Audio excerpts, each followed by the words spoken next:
All right, welcome back, guys. Another day, another video. Let's jump right into it. Starting off here with, we got another announcement for Xbox Game Pass games. This is the second half of April's announcement of games that will be dropping into the service. And honestly, it would have been a bigger month overall if it wasn't for the negativity towards Redfall, because that's the showpiece here for this upcoming launch of Xbox Game Pass games with the 30 FPS thing on Xbox. A lot of people are already going into it disappointed, but I'm still very excited for this game. I still do want to play it, and there will be, I think, a lot of people jumping in both on PC and on Xbox. I mean, the 60 FPS patch is coming for Redfall, but I would say the two major games here from this announcement are, again, Redfall and The Last Case of Benedict Fox, which I think for a lot of people, after they showed off that this game was coming over to Xbox Game Pass in last year's show, a lot of people were hyped for it. So two pretty big games here in this announcement, and then a bunch of other smaller ones. Nothing really too crazy here to highlight. There is the Coffee Talk episode, which is available day one on Game Pass. So whenever anything is available day one, that's pretty cool. It's like an indie investigation adventure game.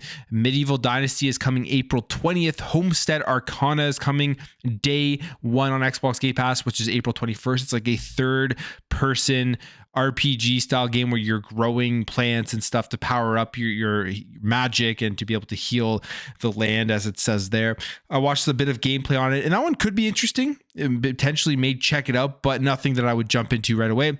Cassette Beast, which is coming April 26th, which is also available day one with PC Game Pass, and it's a open world RPG. It says, bring your cassette player and get ready to press play. Collect awesome monsters to use during turn-based battles as you venture into the open world RPG. So, I mean, this is kind of like a Pokemon style game. You're catching monsters and you're using them in turn-based combat. Blaze Blue Cross Tag Battle Special Edition is coming April 27th, and the Blaze Blue games are pretty fun. I know, like, the fighting games themselves, I really do enjoy, but it says here, fight with your favorite characters from the popular titles Blaze Blue, Persona 4 Arena, Under Night in Birth, RWBY, and more, and get ready for Dream Tag Team Battles crossing series lines. So tag team fighting game, I'm going to check it out because I've been playing a lot of Guilty Gear Strive, and I actually do really enjoy fighting games. I'm not very good at them, but I love playing them.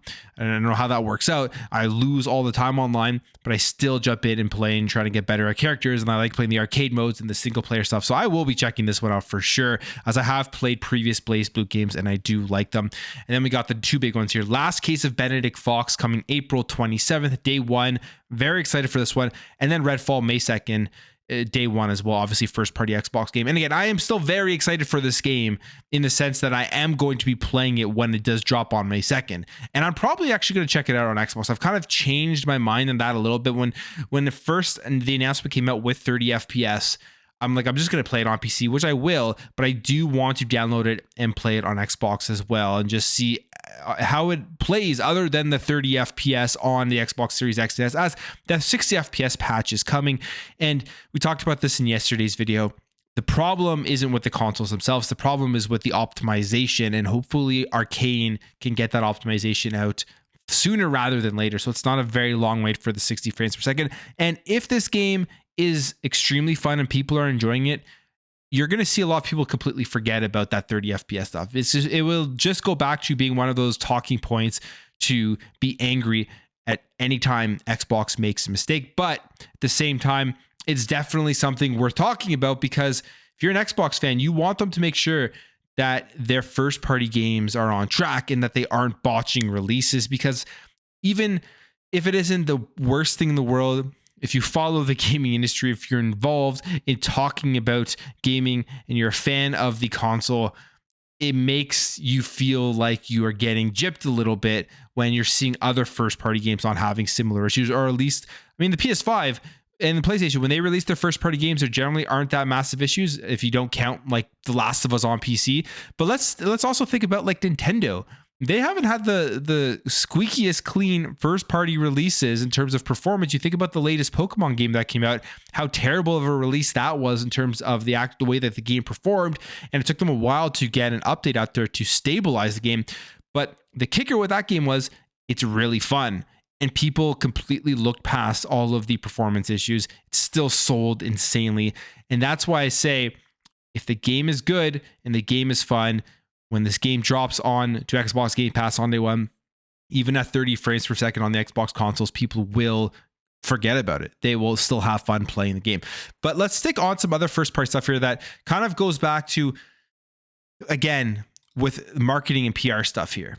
Now, Ghostwire Tokyo, we know that PlayStation had a exclusive deal to get Ghostwire Tokyo on PlayStation for the first year of its release, and it is now a first-party Xbox game. Obviously, the deal was struck after PlayStation made their deal for Ghostwire Tokyo, but now Ghostwire Tokyo is available on Xbox, and Digital Foundry has done their analysis, and apparently the game is running worse on Xbox than it is on PlayStation, even though it still does not run very well on PlayStation. Again, this is an optimization issue, and here's what they say. The PS5 simply runs Ghostwire Tokyo in a substantially better form than Xbox Series X, which is definitely a disappointment considering how poorly the PS5 ran the title to begin with. The Series S runs considerably worse than either of the higher end console platforms. Ghostwire Tokyo on Xbox Series X and Xbox Series S is a big disappointment. The key problems from the PS5 release haven't been fixed, so performance is inconsistent, input feels really sluggish, and there are a ridiculous number of visual options. And on top of those common issues, frame rates tend to be substantially lower, and ray tracing quality is worse and suffers from visual glitches. Now, I've seen a lot of people playing this game. I haven't checked it out yet, but I've seen a lot of people posting footage and just having fun with it, not really complaining about any of these performance issues, whether it's on the PS5 or it's on the Xbox.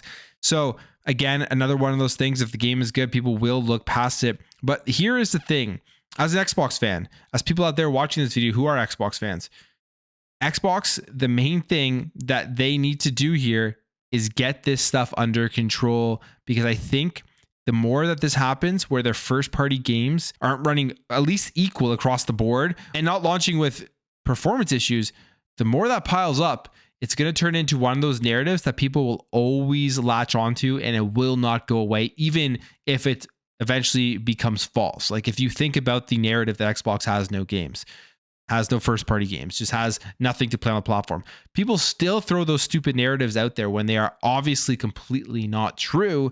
And that is because for years and years and years, Xbox didn't do anything from a marketing and PR perspective to kind of get rid of that narrative.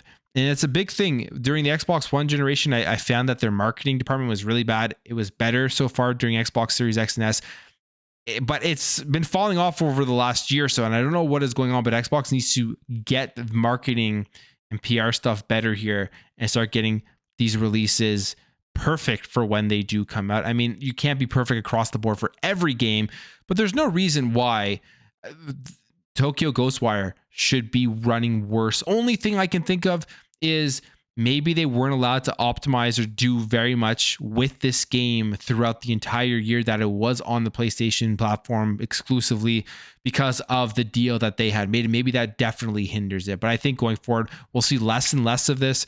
Got to keep in mind as well those deals, right? Like the fact that PlayStation had this locked to their platform for a year will affect it at the end of the day as it's getting developed and released on other platforms once that exclusivity deal is over. But I mean, I still gonna play this game at some point. I'm gonna check it out. There are just so many games to play, and no matter what people say, even with these performance issues, Game Pass is booming right now. There's never a dull moment so far in 2023 with Xbox Game Pass, and that's another thing that flies under the radar when you see articles like this come out that everyone talks about and latches onto.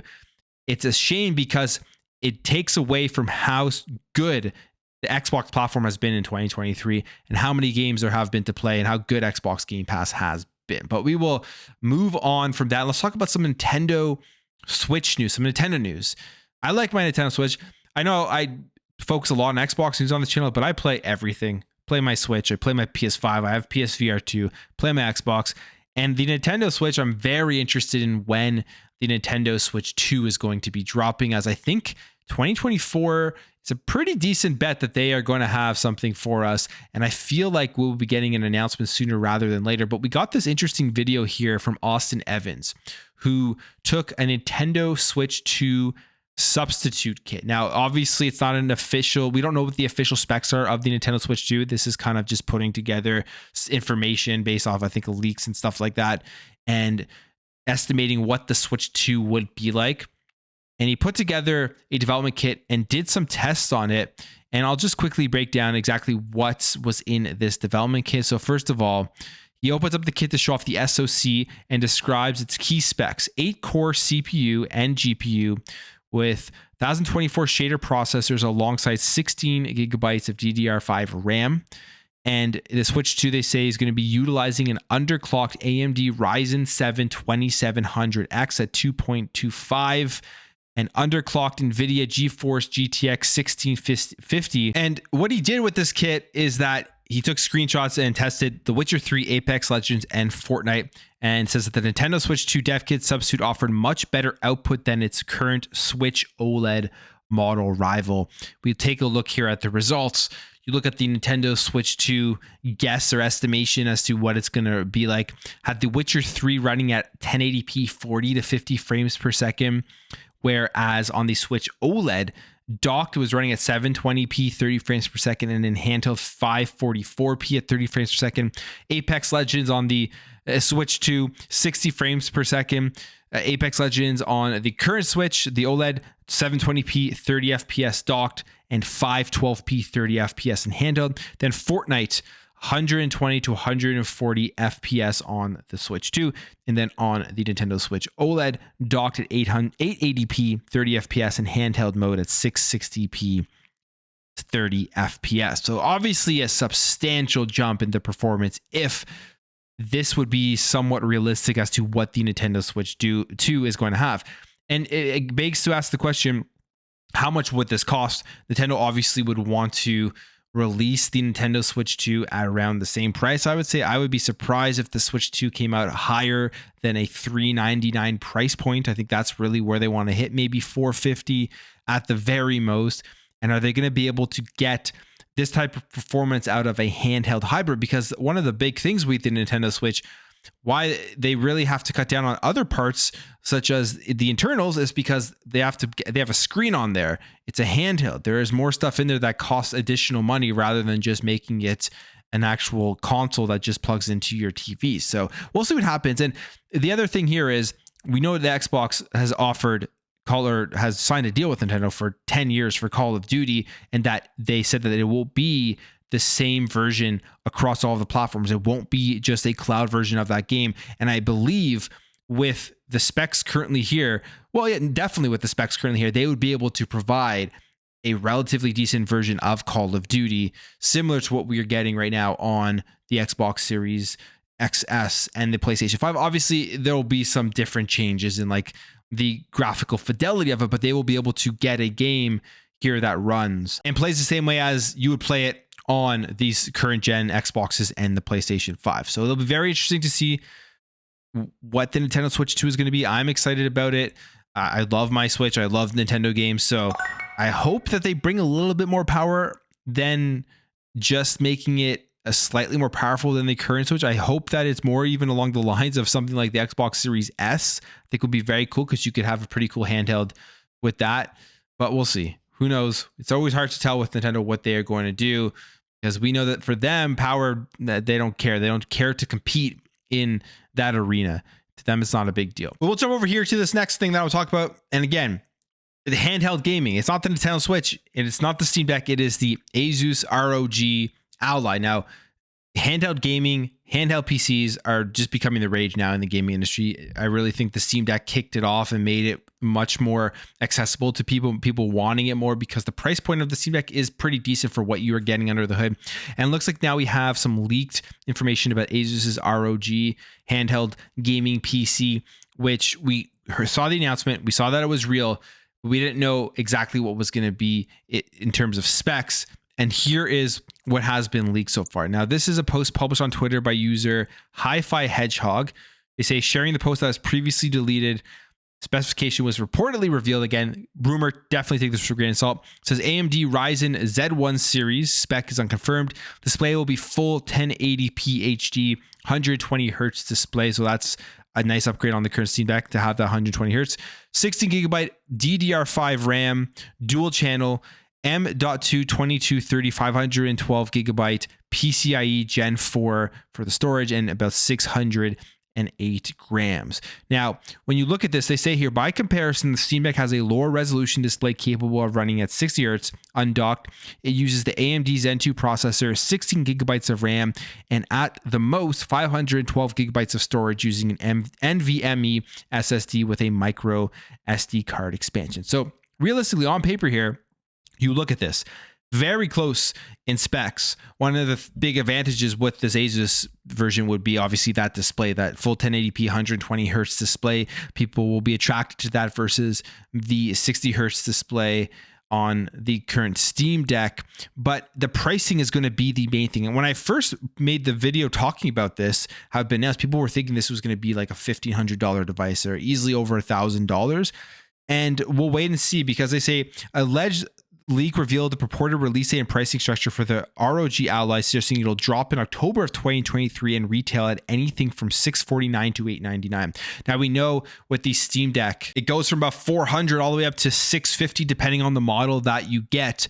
But if they can drop this here, have one SKU, because the Steam Deck has multiple SKUs, and they can launch this thing for $650, I think it will be able to compete with the Steam Deck. For somebody out there who is going to get the highest level of the Steam Deck version, they may just look at this and say, this is newer, it's probably going to be slightly more powerful, and it has a better display, and they'll go with this. So I think if they can get that price right, this will definitely be a competitor for the Steam Deck. The Steam Deck, obviously, what it has going for it is already being in the market. Lots of great reviews.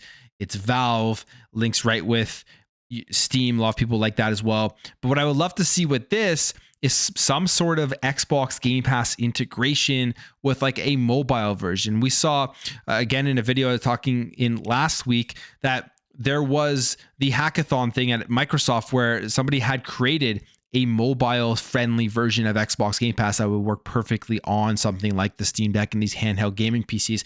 I would love to see Xbox embrace that. And when these start coming out, since you don't have to go through the cloud to actually play these games that are on Xbox Game Pass because these have enough power, do what they do with Xbox Cloud Gaming, like what they did with the Logitech G Cloud. Have that partnership, but make sure that it is that mobile version of Game Pass directly as an app on here, right when you open it up and launch it. I think that will go a long way. Will obviously help Xbox and Xbox Game Pass get more people subscribed. I think it will push and sell more of these devices. I know for me, that's what I'm aiming for. I have Windows 11 on my Steam Deck, and people always like to say it turns it into a Game Pass handle, which it does. But to be honest, it's a cumbersome experience using desktop mode while you're using your Steam Deck in handheld mode, having to touch the screen and use trackpads and go around, and everything's kind of just small and tiny, and it's just not very nice. It's not a very nice way to use Xbox Game Pass on the Steam Deck, but it does work. You still can play all those games natively. But I'm going to leave the video there, guys. Let me know what you think about all of this stuff in terms of Ghostwire Tokyo, in terms of the Xbox Game Pass releases, the Asus ROG Ally, all this type of stuff. If you enjoyed this video, hit that thumbs up. If you're new here, hit that subscribe. I'll catch you guys in the next video.